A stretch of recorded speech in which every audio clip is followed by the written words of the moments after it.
नमो नारायण। बड़ी खुशी हुई हमें देखकर कि कुछ सचेतन लोग जो सही में जानना चाहते हैं रीति रिवाजों का मायाजाल क्या है और क्या नहीं।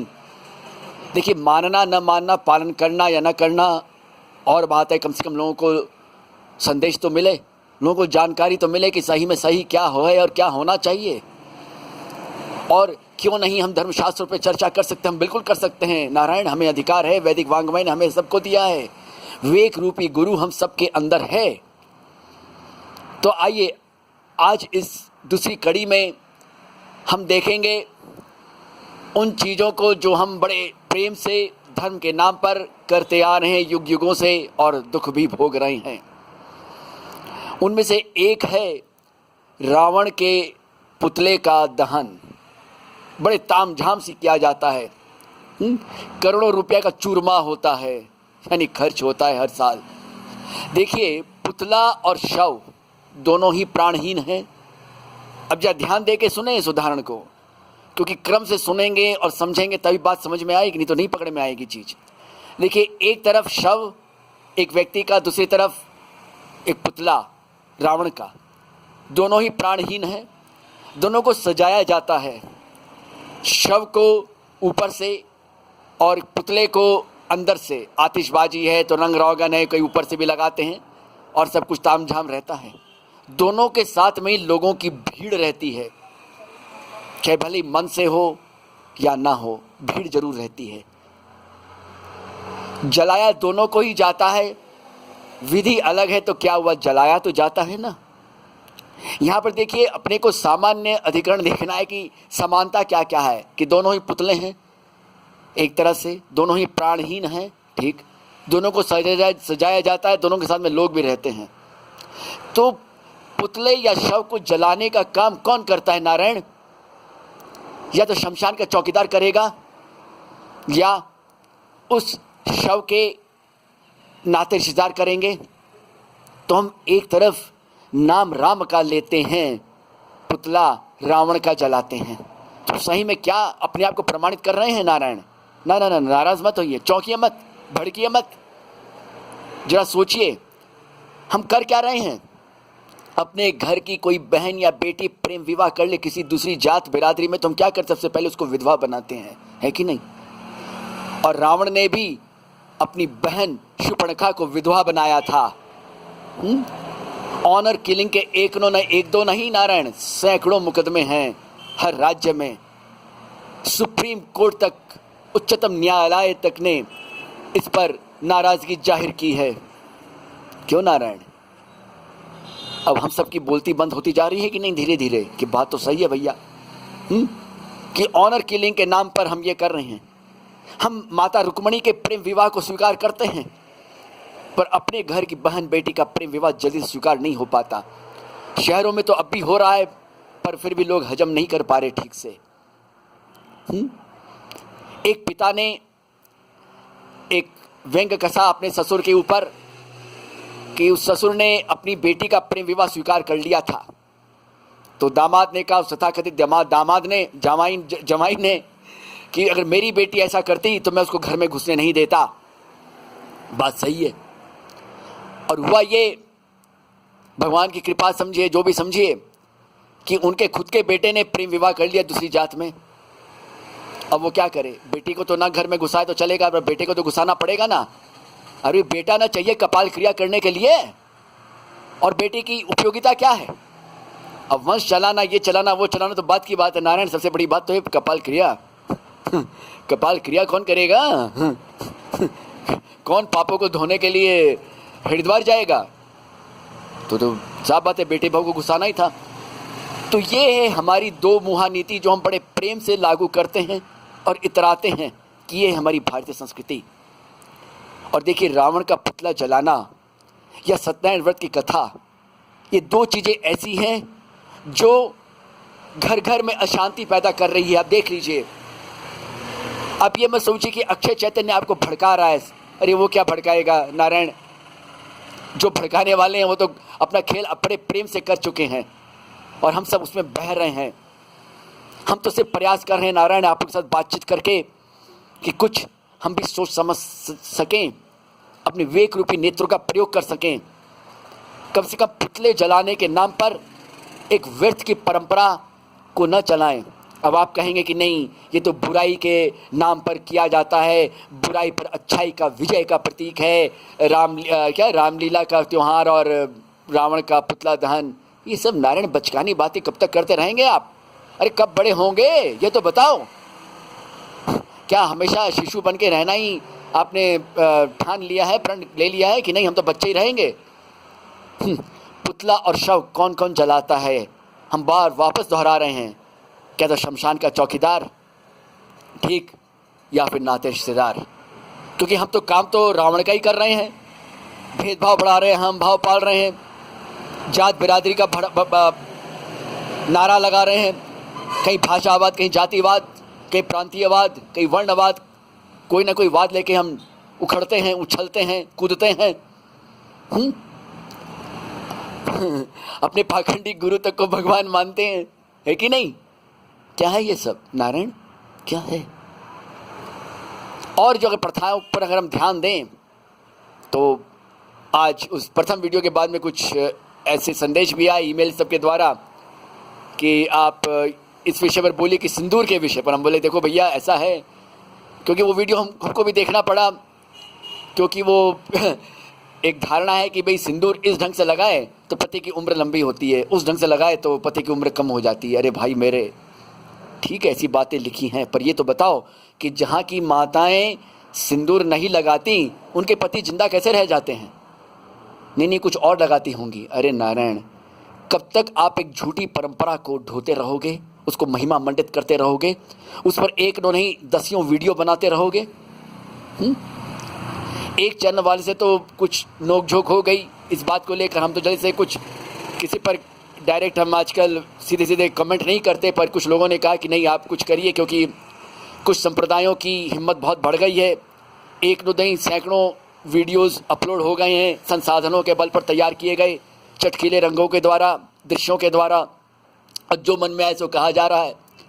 ये ठीक है कि वीडियो को मानना न मानना हमारी इच्छा पर निर्भर है, पर फिर भी आज एक भारतीय समाज में एक वर्ग है जो उन वीडियो को भी सच मानता है, दिखाई हुई वस्तु को सच मानता है, और कम से कम विदेशी तो इसी बात को लेकर धर्मांतरण तक करवा देते हैं। कि सब बातें लोग तो मजाक तो उड़ाएंगे ना, कि हम तो अपनी हर उटपटांग हरकतों के पीछे वैज्ञानिक कारण, आध्यात्मिक कारण खोज लेते हैं। जैसे माताओं बहनों को होने वाली जो मासिक समस्या है वो एक वैज्ञानिक प्रक्रिया है, उसको धर्म का जामा पहनाना क्या बहुत उचित है? ठीक है, उसमें हो सकता है किसी किसी को शारीरिक कमजोरी का अनुभव होता हो या होता हो, वो एक अलग प्रक्रिया है, वो चिकित्सक उसको देखेगा समझेगा। पर उसको लेकर हम तामझाम बना लें कि नहीं वो तो छू ही नहीं सकती किसी चीज़ को, वो तो भोजन ही नहीं बना सकती, वो पूजा पाठ नहीं कर सकती।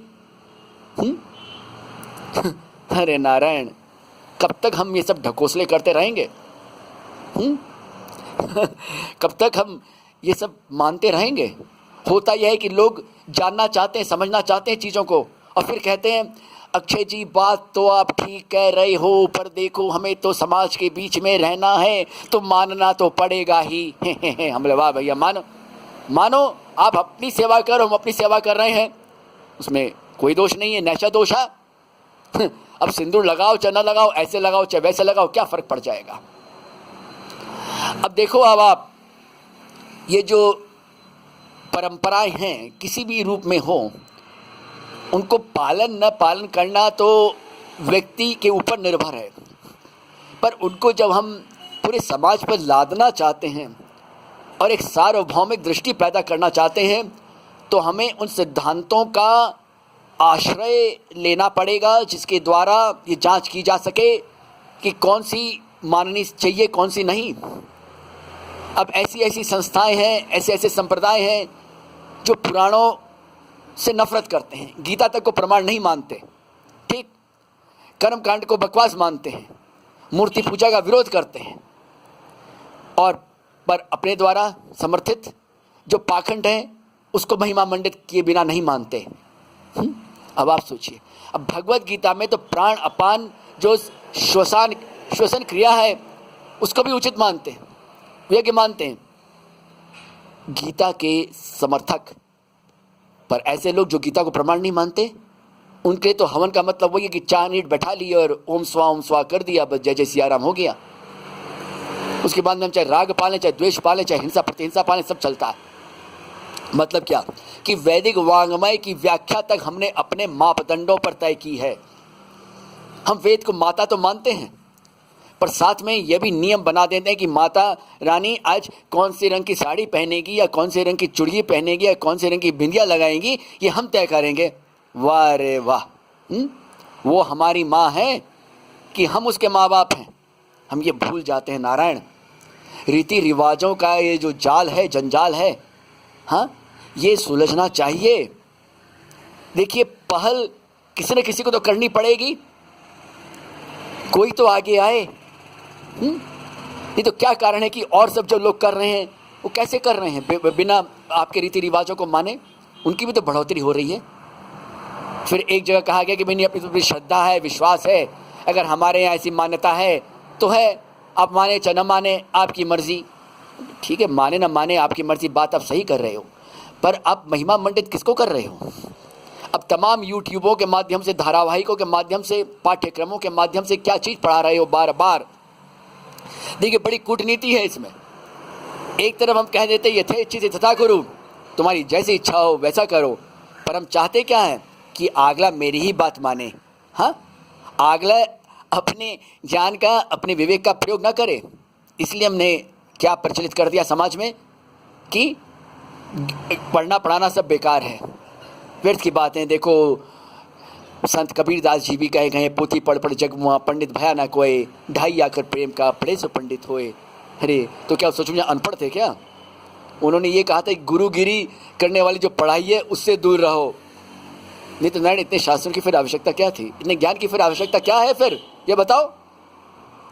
उठ पटांग मान्यताओं को महिमा मंडित नहीं करना चाहिए, और अगर कोई छोड़ना चाहता है तो उसकी निंदा भी नहीं करनी चाहिए, परंतु उसके साथ हमें हाथ से हाथ मिलाकर, कंधे से कंधा मिलाकर चलना चाहिए, और एक वातावरण बनाना चाहिए कि जिससे एक हम जो ढपोर शंख के रूप में समाज के सामने आ रहे हैं, दुनिया के सामने आ रहे हैं, वो चीज़ बंद हो जाए, रुक जाए। हम जान सकें, हम समझ सकें कि नहीं, हम भी सही में क्या कर रहे हैं और क्या करना चाहिए हमें। नहीं तो प्रकृति तो हमें अपनी तरीके से समझाई देगी कि प्रकृति नारायण किसी का पक्ष नहीं लेती। ना ना ना ना, वो एक बीज को अंकुरित होने देती है, पौधा होता है, वृक्ष भी बनता है, सालों दर साल वृक्ष बना रहता है, तना रहता है। हाँ, पर एक सुनामी या एक भूकंप या एक भूचाल या ऐसी कोई घटना घटती है और बड़े से बड़ा पेड़ भी उखड़ के गिर जाता है, हम ये भूल जाते हैं। इशारा साफ है नारायण। रावण को बहुत बड़ा अभिमान था नारायण, क्या हुआ उसका?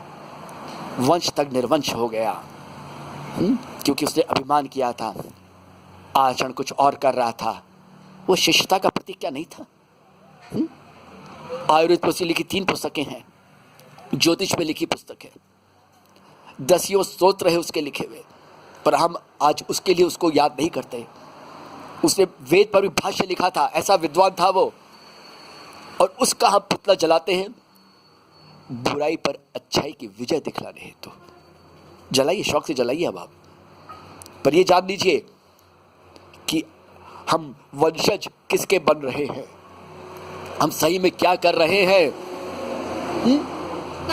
कब तक हम व्रत उपवास ये सब के नाम पर, बाद में एक तो और ईमेल आया था, उसने भी टोका कि नहीं व्रत उपवास की आप विरोध क्यों कर रहे हैं? बोले विरोध तो हम नहीं कर रहे हैं भाई, व्रत उपवास अच्छे हैं, शरीर की दृष्टि से अच्छे हैं, पालन करिए उसका, सप्ताह में 1 दिन या 2 दिन जो भी करना करिए, पर उसको इतना महिमा मंडित मत करिए। ना ना ना ना ना ना, उसको धार्मिक राजनीति का पायदान मत बनाइए, ठीक।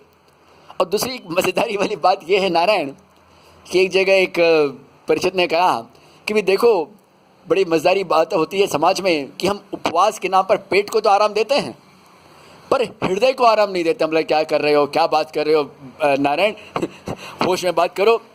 पर देखो, बात तो देखिए सही है कि हृदय जो माता के गर्भ से निकलने के पहले ही चलना शुरू हो जाता है, वो अंतिम सांस तक चलता है नारायण।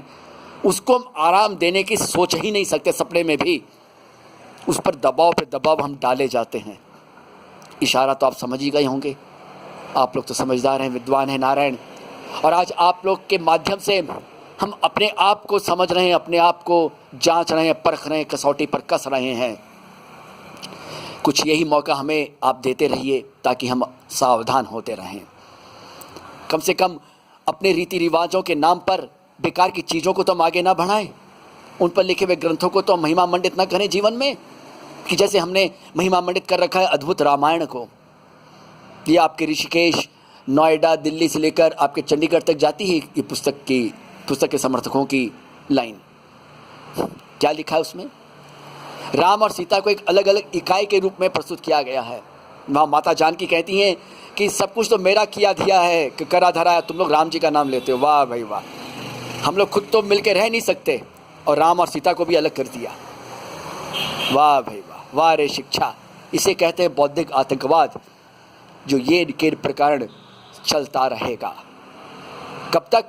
जब तक ये जो शिक्षा अधिकारी हैं, जो तय करते हैं आपके ये पाठ्यक्रम ये सब का, इसमें सही लोग ना बैठें।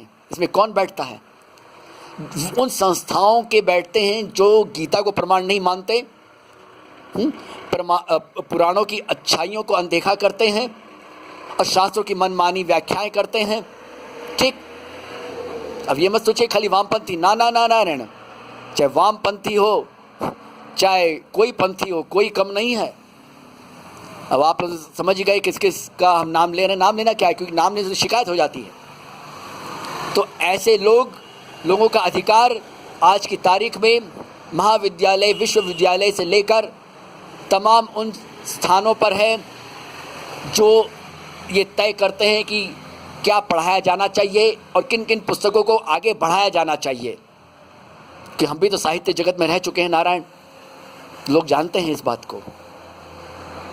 ये कोई हम अपनी मन की बात नहीं कह रहे, मन की कल्पना नहीं है हम, ना हम उड़ेल रहे हैं शब्दों के माध्यम से, ना ये बात नहीं है। तो आप खुद सोच लीजिए, आप सही में चाहते क्या हैं?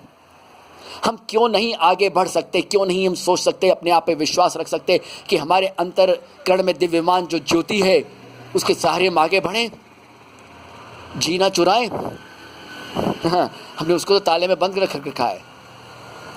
17वें अध्याय में भगवद गीता में इसी पर इशारा किया गया है, कर शयतम शरिस्तम तान विद्यासुर निश्चयान।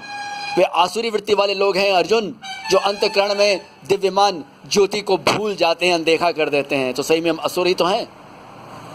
एक तरफ रावण का पुतला जलाते हैं, दूसरी तरफ ऑनर किलिंग को महिमा मंडित करते हैं, ठीक, तीसरी तरफ गड़ी सली रीति रिवाजों की लाशों को ढोते रहते हैं पीढ़ी दर पीढ़ी, साल दर साल। और क्या है? अब असुर का मतलब कोई बाहर में 2 दांत निकले, ऊपर से 2 सिंग निकले, ना 10-20 सिर, ना, वो नहीं। असुर की जो सही में व्याख्या है वो छांदोग्य के उपनिषद के भाष्य में की गई है। वो है जो पूरे के पूरे बहिर्मुखी व्यक्ति रहते हैं। अब एक समाज सेवी बहिर्मुखी हो सकता है, पर उसकी बहिर्मुखता और असुर की बहिर्मुखता में अंतर होता है। असुर की जो बहिर्मुखता है वो है एक व्यक्ति केंद्रित, ठीक, एक संप्रदाय केंद्रित, एक राज्य केंद्रित, एक भाषा केंद्रित, एक देश केंद्रित, एक वर्ग केंद्रित, वो है असुर। नहीं तो अब ज़्यादा और इस पर प्रकाश न डाला जाए, क्योंकि फिर हम सब हो सकता है कुछ न कुछ शर्मा जाएं कहीं ना कहीं, क्योंकि हम सब में कहीं ना कहीं ऐसा असुरत्व छुपा हुआ है नारायण, है ना? नारायण, अभी कुछ बिगड़ा नहीं है। अगर मनुष्य हम अपने आप को सही में मानते हैं तो कम से कम मनुष्य बनना तो शुरू करें। कब बड़े होंगे हम? कब मनुष्य बनेंगे हम? ओम हरि ओम तत्सत, ओम तत्सत।